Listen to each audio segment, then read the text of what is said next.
It's Sunday morning, and it's time to talk about the very best comic books in the world with our good friend Drew. Yeah, I'm doing all right. So it's Colts Monday. It's Colts Sunday morning, watching the Colts and the Falcons game. Hopefully the Colts pull it off. IU beat up on Penn State yesterday, still number 2 in the nation. But I make time to talk about the best comics of the week, so let's do that, man. Saying IU beat up on Penn State yesterday is a misnomer, but it feels a little odd saying Sunday morning, but we did have an enormous typhoon, 1,400 kilometers wide, sweep through here, and I didn't have power for almost 24 hours. But we are up and running, and we will get the best of the week. But before I do that, I do want to point out this very awesome comic book cover for an upcoming issue of G.I. Joe featuring the Baroness in her Joe gear. If you haven't checked this out on the 616comics.com, it's going up on Monday. If you use the code in the video description, you will get a 10% discount. Now let's talk about one of the books that came out from Marvel this week, Alien vs. Captain America. Frank Tieri in on this one. Not quite to the levels of Aliens versus Avengers, which I thought was absolutely badass. But I think for what this is, it's kind of fine. There's some enjoyment to it if you like Aliens, fighting Captain America and the Howling Commandos. It feels like it's setting up something kind of fun. I agree. This is a perfectly fine comic for what it is, as well as a number one. Frank Tieri does a great job setting up when the Xenomorphs got here, who they infected, and why it's been secluded away from all of humanity all this time. I love how it's the Nazis who were the ones to uncover it, and how Red Skull is using it as a weapon. I love the dialogue, the art, and the ending, but there's no real stakes here, Wes.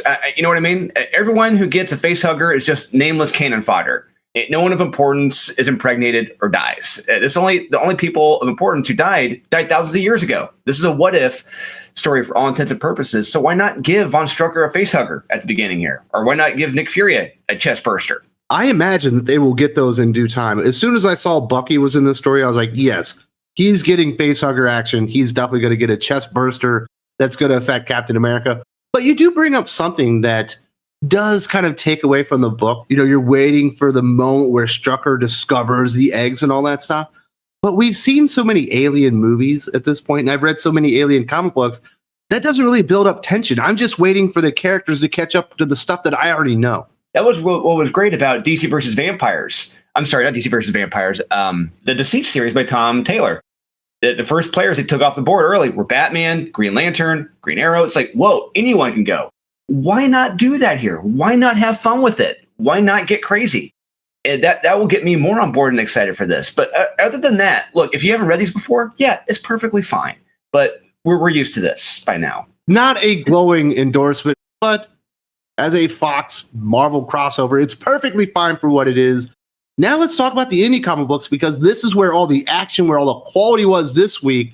First up, G.I. Joe, number 13, Josh Williamson writing, Tom Riley returning on art, part 1 of the Dreadnok War. Some great tension built between Cobra Commander and Ripper of the Dreadnoks.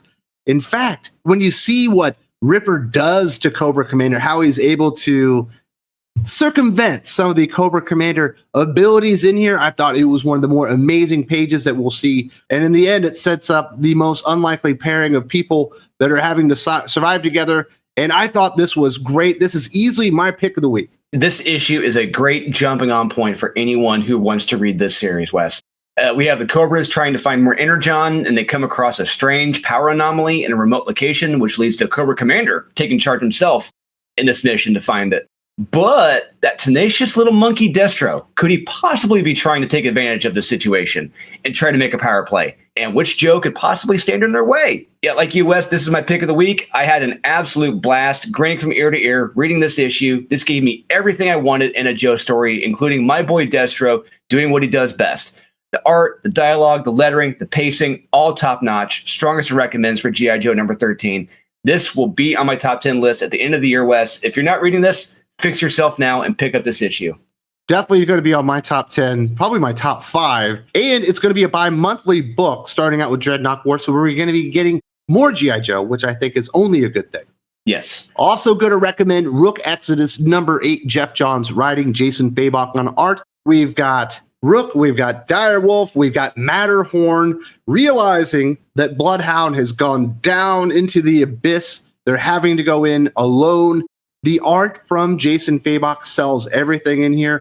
but I'm definitely digging this new character, Matterhorn, seeing all the spiders and how disgusting it is, bloodhounds, wild dogs starting to attack the goats, Pumbaa, the wolves and everything out there, and then the new character that arrives for the save, some of the coolest action figures you could ever see brought to life in this comic book, waiting for it to get back to the 2024 levels of amazingness, but this is just really, really good. Yeah, this is a very toyetic series from Geoff and Jason. Anyone who knows me knows I hate spiders. And this issue gave me the heebie-jeebies. And yes, I write Unholy Nightmare, where a guy turns into a giant spider, but it still creeps me out. It's very creepy and full of mysteries, as well as exploring this new area. And Jason Fabok is killing it with the art here, because he does a lot of the storytelling with his art. The dialogue is to a minimum at points, which is great. Let the artist tell the story. Oh, and Direwolf, you better stay safe, Geoff. You better stay safe. Strong recommend for Rook Exodus, and I truly hope everyone checks this run out, because it really is one of the best. Little piece of Wes trivia. You might not know this, but I have arachnophobia because of the movie Arachnophobia. Same here. How about that? Also going to recommend Nemesis Forever #3, Mark Millar writing, Matteo Scalera on art. We continue to see this FBI agent infiltrating one of Nemesis' cells. She's pregnant. She doesn't really know what to do. We find out that the person that she's impersonating is getting closer and closer to arriving on the scene, and it feels like Nemesis is untouchable until he decides to take a group of children hostage in a school. He wasn't waiting on the German special forces to enter the fray, and by the end of this, we have never seen Nemesis really in a worse state, except for, I guess, the end of Big Game when he lost. Yeah, this had a very, very interesting ending. Like you said, like, whoa, this is new. Holy crap. I can't wait to see what happens next. But anyway, yeah, I so wish this had come out last week, because it would have been my pick of the week. So we have Nemesis' team, putting things into motion, a few of his lackeys taking things too far, and one in particular who is under deep cover as a spy. But the woman she's replaced may be on the loose. What's she going to do? And on top of this, we have Nemesis himself as an evil Elon Musk or Mark Zuckerberg trying to take control of this new tech. But the owner of said tech won't budge. But the best part of this issue, Wes, is Nemesis with a group of kids who are the children of scientists near the end of this issue. As you're reading this, you're unsettled, because you don't know what Nemesis is going to do to them. Why? Because if you've read the past runs, there's pretty much nothing he won't do to anything that lives with a smile on his face. The art, the dialogue, the suspense, the action, it's all top-notch here. If not for G.I. Joe, this would have been my pick of the week. Another fantastic issue by Mark Millar. Definitely enjoying the latest adventure, or the last adventure, of Nemesis. Can't wait to see where this one goes. We're going to go back to last week. I know you really wanted to talk about Feral #17, Tony Fleek's writing, Trish Forster on art. Unfortunately, last week there were only 2 or 3 books worth recommending, but I know that you were big time in support of this one. Yeah, absolutely. This has been one of my big favorite runs of the last year or so. And yeah, Feral #17. This was my pick of the week last week, or rather the pick of the litter, if you will. So this is it. The big Dukaroo for Controlled Pet City. The doors have been opened, and it's a godforsaken bloodbath throughout the entire store. It's Elsie and Lucky against Mother Helena and her psychotic minions, on top of the infected animals making their way into the store. Who will come out on top? Will anyone? Is any place safe? Will anyone come to the rescue? You gotta read to find out. This was tension-filled, horrific, well-paced, well-written, and beautifully illustrated by Trish Forstner. By the end of the issue, I'm left wanting more, which is how you should feel reading any ongoing series. I can't recommend this series enough, and this will most likely be on my top 10 list at the end of the year as well. Once again, if you're not reading Feral, fix yourself. Definitely go out there and support great new writers like Tony Fleeks, and certainly great artists like Trish Forster. Our final recommendation, Huck, Big Bad World #6, Mark Millar writing, Raphael Albuquerque on art. The End of the Road, the second volume of Huck. We see that Huck and his best gal that's pregnant seems like this government organization that's basically been built to take out all supers is going to be victorious in the end. But there's a secret weapon. They're not sure exactly how it's happening, and we see a very unexpected ending. People that love Huck are going to really enjoy this story. Yeah, this is the final issue of the run. Huck and his pregnant girlfriend are on the run from the group of murdering psychos and trying to murder all the superpowered people in the world. And it appears there may be something special with the baby Huck's girlfriend is carrying. Not to mention, we finally discover the truth about the old lady in the forest who had been giving out the superpowers to random people. Who is she? Where and when did she come from? It's all revealed. This was a terrific final issue, and I hope everyone takes the time to check out this series.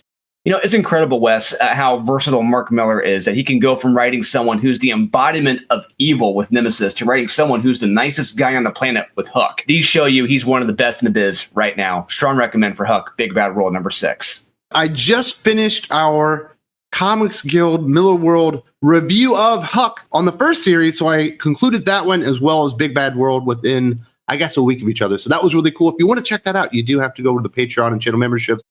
Normally, we would be reviewing something or recommending something from Marvel or DC, but this is kind of an empty week. I guess the closest thing to it might be DC KO Night Fight. Yeah, but I put that in the same category, if not a little below, the Alien versus Captain America. It's fine for what it is, but it's a story we've already read hundreds, if not thousands of times. Unfortunately, it was just the indie books this week. Now, people are into indie books, and they want to see what's coming up from Drew, a.k.a. Dolan Wannick.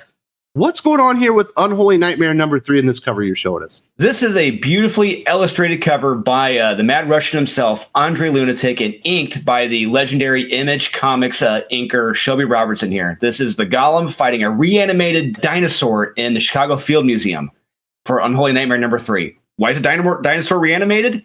You got to read to find out next year when Unholy Nightmare number 3 launches, with this as one of the main covers. And I do want to point out, if you enjoy this, but you would like it, I don't know, 2 hours, 2.5 hours longer, you can go to Think Critical Patreon and channel memberships. The Hot or Not podcast with our good friend Jim. We talk about all the major new releases from Marvel, DC, indie comic books. We have a ton of fun. Hope to see you there very, very soon.